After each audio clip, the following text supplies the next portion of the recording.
Hello, everyone.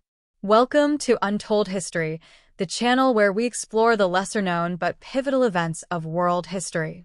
Today we move to the heart of Africa in western Sudan to talk about a conflict that has left hundreds of thousands dead and millions displaced since its beginning in 2003, the Darfur Conflict. This event, often described as a genocide, is one of the worst humanitarian disasters of the 21st century and continues to plague the region to this day. To understand this conflict, it is crucial to understand the historical context and the ethnic, political, and economic tensions that have characterized the Sudan region, the largest country in Africa until its division in 2011, when South Sudan became an independent nation. For decades, Sudan was marked by internal conflicts, both in its southern region and in the west in Darfur. Despite the signing of peace agreements, the conflict in Darfur remains an open wound in the history of Africa. Darfur, a region roughly the size of France, is inhabited mainly by two ethnic groups: Arabs, who are mainly nomadic, and Africans, who are mostly sedentary farmers. Both groups have lived together in the region for centuries, but tensions over control of land and resources have exacerbated the differences between them. In particular, increasing desertification and water scarcity in the region have increased competition for resources, leading to clashes between farming and nomadic communities. Throughout the 1980s and 1990s, the central government in Khartoum, led by the Arab Muslim elite, was increasingly accused of marginalizing Darfur's non-Arab communities, leaving the region in poverty and underdevelopment. This perception of marginalization, coupled with the lack of political representation, led to the formation of rebel movements in Darfur demanding greater autonomy and better living conditions. The conflict erupted in February 2003 when two rebel groups, the Justice and Equality Movement, JEM, and the Sudan Liberation Army, SLA, launched attacks against the Sudanese government, accusing it of systematically oppressing the non-Arab population of Darfur. In response, Sudan's government, under the leadership of Omar al-Bashir, launched a brutal offensive against the rebels, using both the armed forces and Arab militias, known as the Janjaweed. The Janjaweed, a paramilitary group composed mainly of Arab nomads, were armed and supported by the Sudanese government. They quickly became the main force responsible for massive attacks on the civilian population in Darfur. During the most intense phase of the conflict, Sudanese forces and the Janjaweed carried out scorched earth campaigns, destroying villages, killing civilians, and committing abuses of privacy and other forms of sexual violence as a weapon of war. Attacks by the Janjaweed militias were characterized by extreme brutality. It is estimated that more than 300,000 people have died since the beginning of the conflict, and about 2.5 million have been displaced from their homes.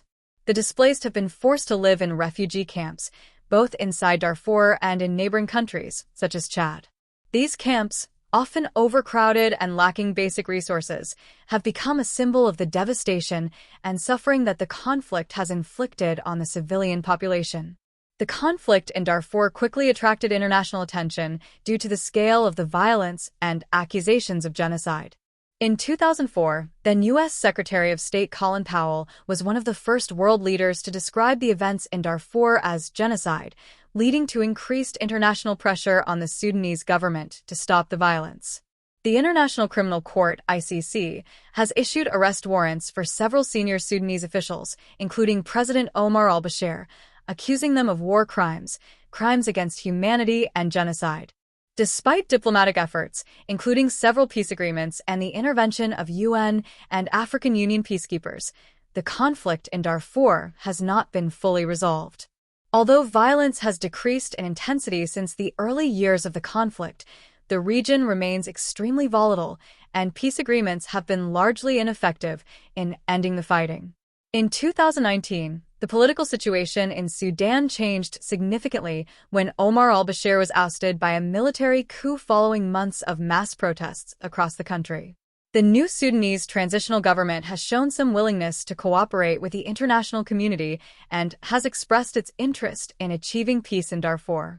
However, The situation in the region remains fragile, and many of the underlying factors that drove the conflict, such as poverty, political marginalization, and competition for resources, have yet to be resolved.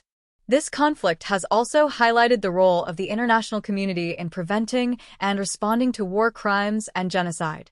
Although there have been widespread condemnations and economic sanctions imposed on the Sudanese government, many critics argue that the international response was slow and weak compared to the scale of the crisis.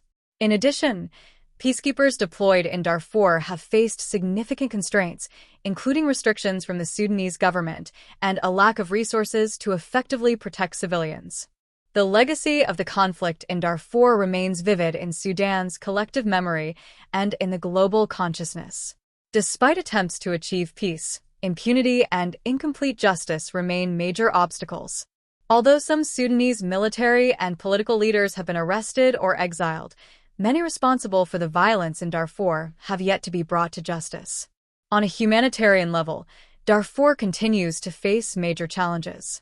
Although some areas have experienced a gradual return to normalcy, millions of people remain displaced, and levels of poverty and lack of access to basic services remain alarmingly high.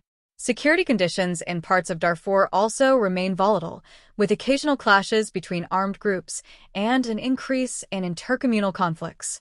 This story is a reminder of the devastating effects of ethnic and political violence and of the enormous challenges facing the international community in preventing genocide and in finding lasting solutions to internal conflicts.